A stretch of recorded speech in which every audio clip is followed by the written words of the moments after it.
today we are making a stop in the underground. So we're going to talk about some of the animals who make their homes underground, and we're so excited. It's going to be so much fun.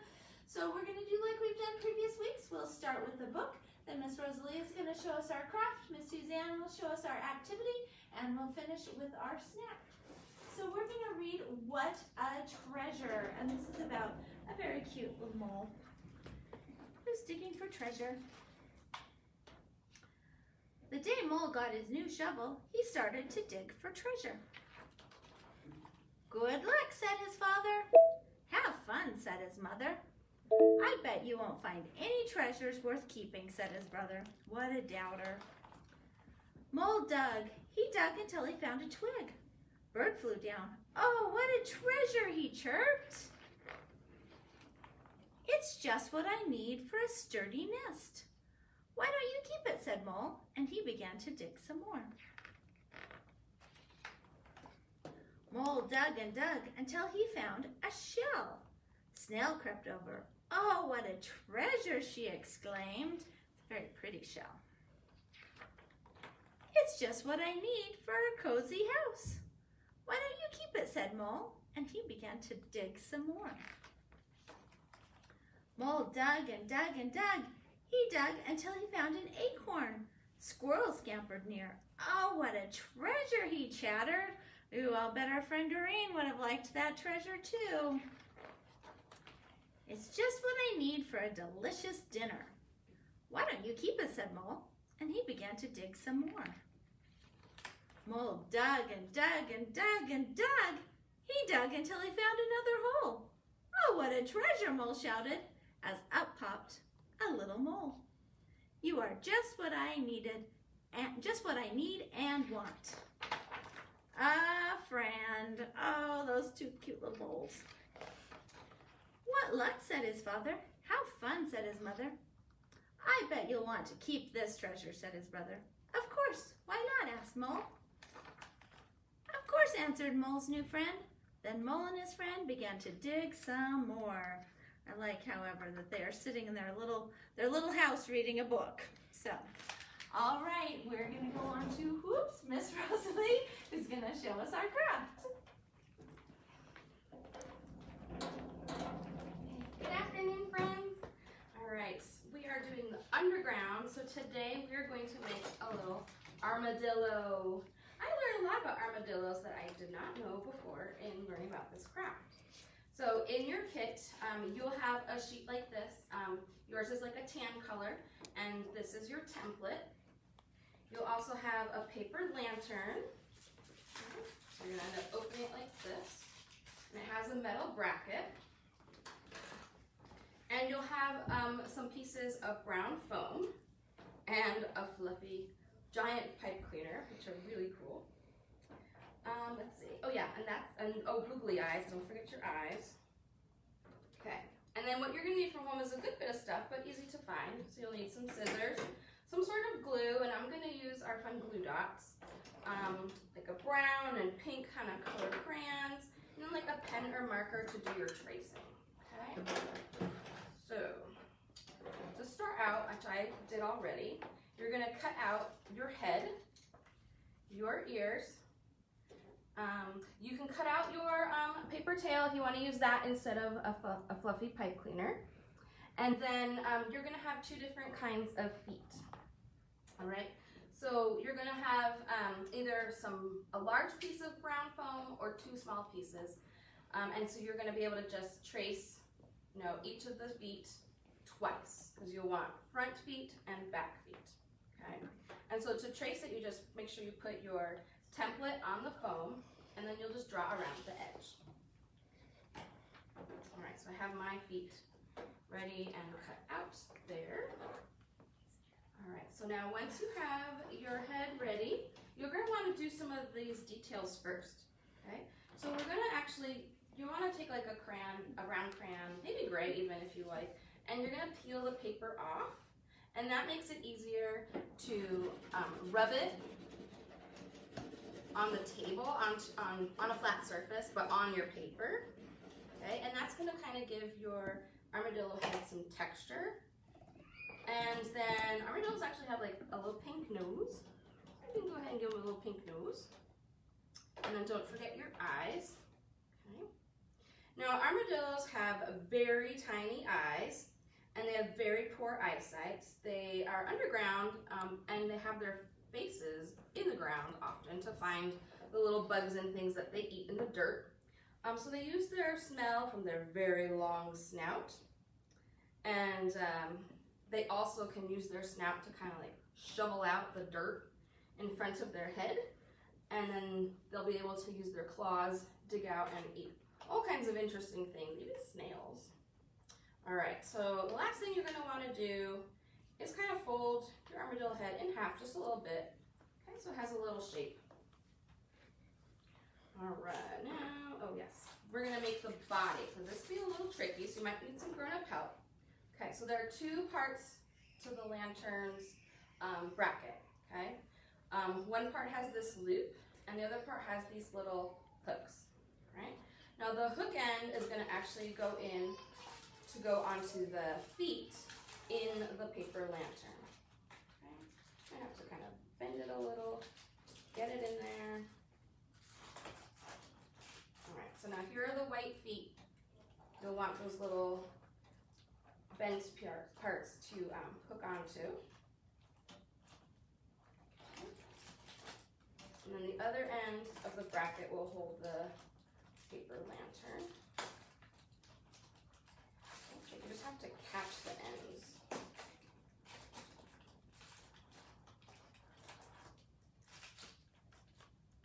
Oh, I'm doing it backwards, that's why. So these pointy feet growing on the brackets, or on those white hooks inside, sorry. Okay. And then once you get it in there, then it will actually stay. All right. So what's a little tricky is that you're just going to want to make sure you notice which side of your lantern has the feet and which side does not, so that you can kind of make it a little easier for putting your armadillo parts on the body. There we go. Okay. Glue dots are ready. Okay, so now I want to put my feet on, and you can try to balance it a little. It might be a little tricky, but you can try to bounce them a little to make your armadillo stand up. Okay. All right, so now let's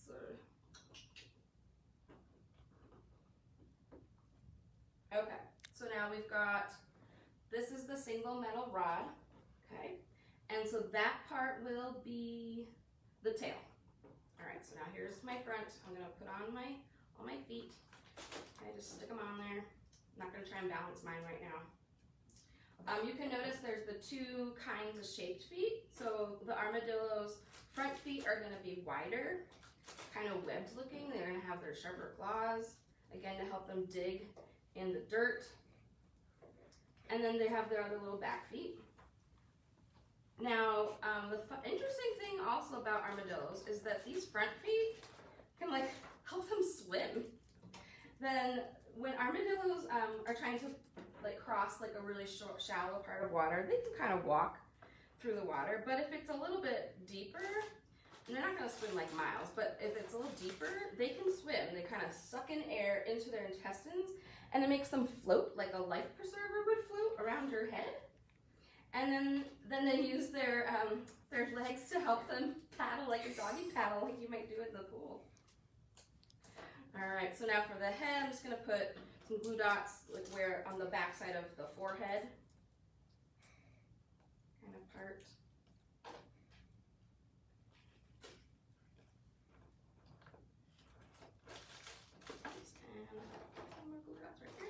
Okay, so don't forget your ears.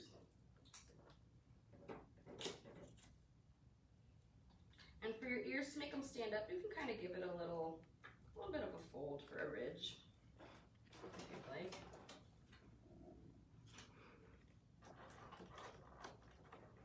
All right, armadillo is almost done. Okay.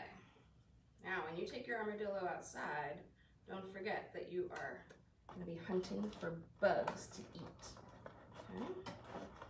All right, now that last part is this very fluffy pipe cleaner. It might be shedding a little bit just because we cut them into pieces. They're really long. So then you can just take your pipe cleaner, kind of make like a little bit of a hook, and then on that single rod side of the paper lantern, you can just hook your tail on there and bend it so it'll stay on. Okay. And then you can just kind of shape your tail how you'd like. And there's your cute little armadillo. All right, I hope you had fun with that one. See you later. Here comes Miss Suzanne. Hello everybody. So, today for our alphabet, for our animal alphabet, we have M is for mole, and then V is for vole. So, Miss Suzanne has to admit a big mistake. When we were packing up the take-and-makes, I forgot to pack the coloring sheets for you. So, if you do want the alphabet coloring sheets, please either email us or give Miss Kimberly a call and we can email the sheets to you, or next time you're in the library you can pick up your M and your V coloring sheets so that way you have a complete alphabet, because I would hate for you to be missing M and V. But anyways, I apologize for that. Things were a little busy last week as we were doing painting here in the library and we had to empty the story time room. So anyways, things happen, mistakes were made, and anyways, just let us know if you want these and we'll get them to you. All right, so underground animals. So did you know about 25% of the Earth's creatures live in either soil or dirt as their primary habitat? 25%, and so that's a quarter of the animals on the Earth use the dirt and the ground as their primary habitat. Animals that dig or live primarily in the underground are called fossorial creatures. And there's 3 different types of underground. There's tunnels, there are burrows, and there are dens. Okay, so rabbits, foxes, skunks, armadillos, and pika, all those animals actually live in burrows. So they don't like make tunnels through the ground. They live in like big shallow holes that they might dig out and they might cover up, or might be in the side of a hill or things like that. So they don't really like dig underground and crawl underground. They might go a little bit in, but they don't go too far in, which is like what you can see with the bunny here. The bunny is a little bit in the ground, but not all the way in the ground. And then prairie dogs, moles, voles, meerkats, ants, those animals all make tunnels through the ground, which you can see the tunnels here and the tunnels here. So those animals primarily live in the underground. So our activity today is centered around ants. There are hundreds, thousands, or millions of ants can live in one colony all together. So that's so many ants. Worker ants make the tunnels, okay? And those tunnels, depending on how big the colony is, the number of ants that live there, those tunnels can take weeks or months for them to build, for them to dig out, because they have to dig out each little tiny grain of dirt and carry it out and put it somewhere, and they go back in and dig out a little bit more and carry it out. The worker ants also build chambers or rooms, okay? Just kind of like we have rooms in our house. We have different rooms for different purposes. And so our activity today centers around that. So an ant colony is going to have, they have a place for to store food, so kind of like our kitchen. They have the queen's chambers, which is maybe like where the grown-ups in your house live, like the master bedroom, okay? So that's where the queen would live. There's a whole separate room for the worker ants to sleep in. And then there's even a nursery where all the baby ants or the eggs are taken care of. So your activity today is going to be to build your own little colony, your ant's nest. So I'm going to have Miss Corinne zoom in so she can kind of show you. So this is a picture of an ant colony, and see how they have all the tunnels, but then they all have all the different types of little rooms. Okay, so your activity is going to be like this. So I know the parents are so excited that I sent home plastic ants for you to play with. But you got some plastic ants, and I would kind of like dump them in a safe container so that way you don't end up with plastic ants all over the floor. Because I think each person ended up with, I don't remember how many you ended up with. It's a lot of counting of ants. And then you have these really fun things called wiki sticks. So these are basically just pieces of wax made into string, okay? So you can see, so you also have this brown piece of paper.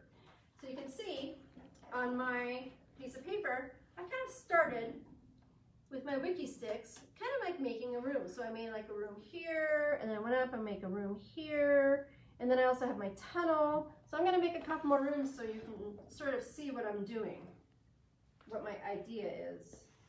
We got another room. Can you see that, Miss Corinne? Another room. But that room also is gonna need a tunnel. So we'll go like this.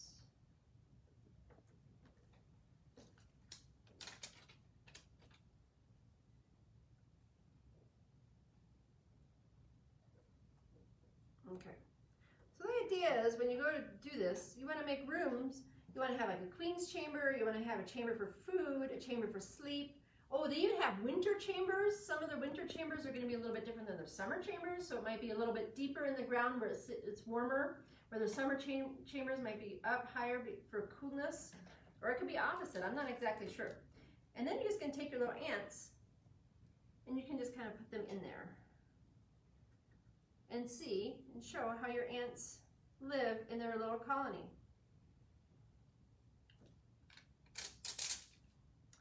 I'll make one more room. So I'll have to make another entrance here. Maybe this will be where the queen lives. Queen gets the biggest room.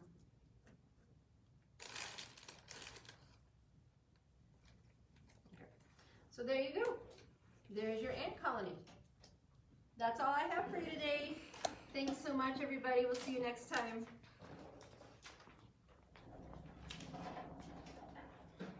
And here's Miss Corinne, or Mrs. Kimberly. Oh my gosh, I was looking at Miss Corinne.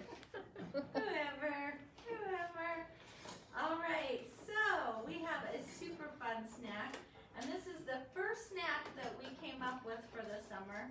And my staff patiently waited for this snack. They have been so excited, and it was mostly because they wanted the extra cookies. So, all right, so in your bag you should have a little pudding cup.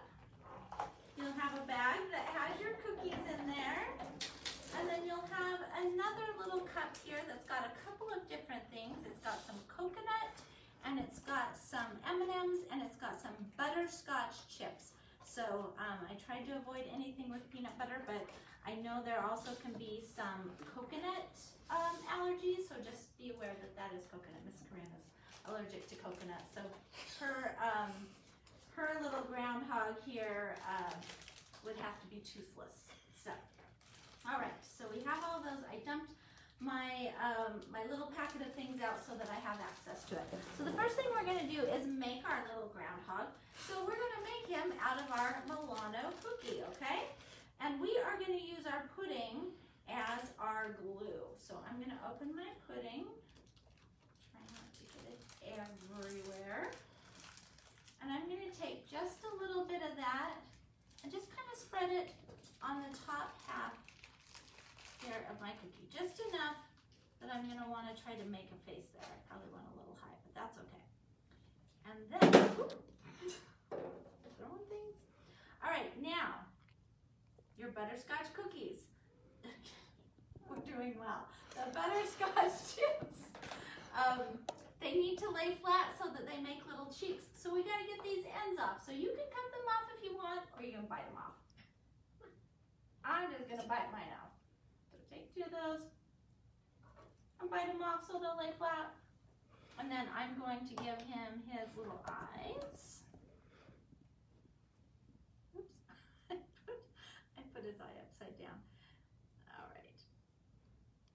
And then I'm going to give him his little cheeks.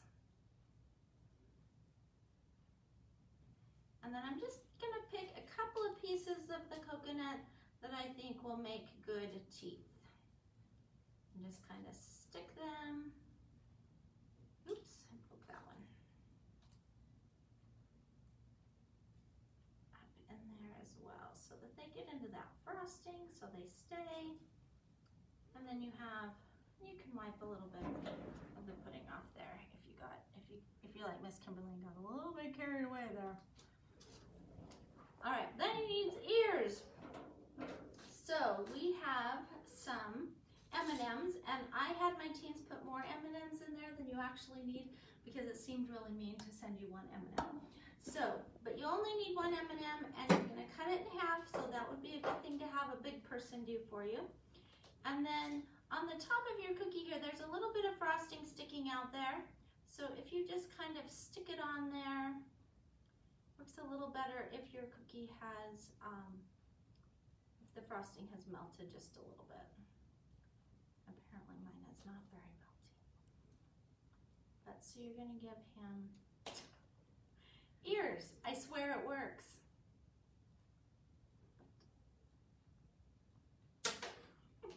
We'll put the ears on in a minute.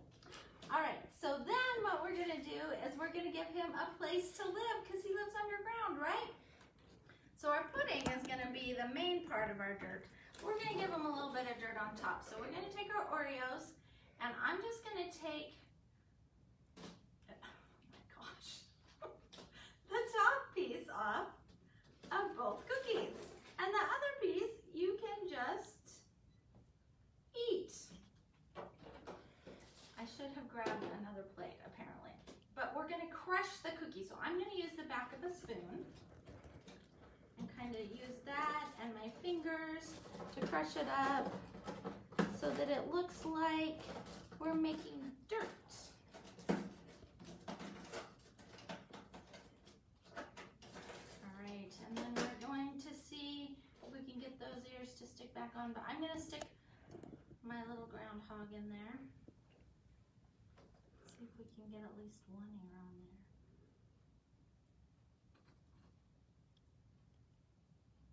And then we're just gonna dump the Oreos in there. Oops, lost an ear. Oh well, hopefully yours will go better than mine. I made one at home and he turned out perfect, and I don't know why I can't do it today. But when I walked over and I gave this to my husband because he saw the pudding cups, he looked at me funny, and I said, "What's the matter?" And he goes, "I didn't know you were gonna put a critter in my snack." So, but anyway, kind of a cute little critter in your snack, but he's really, really yummy. So I think you guys will enjoy that once you get them all put back together. So that's what we've got for you today. A couple of reminders. We do have Kids Stage tonight out in the Piazza area, the amphitheater outside the library. We have Polynesian dancers coming. They're really, really good, really a lot of fun. So that's at 6:30 tonight. Last week we had quite a few people come, so if you want to come a little bit early and lay out your blanket and claim your spot on the grass, that might be a good idea. And then the and then Thursday, we're having our foam party in that same area. The registration for that is closed, but we do still have some availability, particularly at 3 o'clock. So if you're interested in coming to do that and you didn't register, just give me a call or send me an email and we'll get you on that list. Registration for next week is now open. So our take and makes are rainforest. That's where our stop will be next week. And then, so that following Thursday, we will be doing summer crafts. So that's the two things that you'll want to go ahead and register for. And I think that's everything that we have for you guys. So we're gonna take it out with just a little more Bowie doing some labyrinth music here because it was the only underground music Miss Kimberly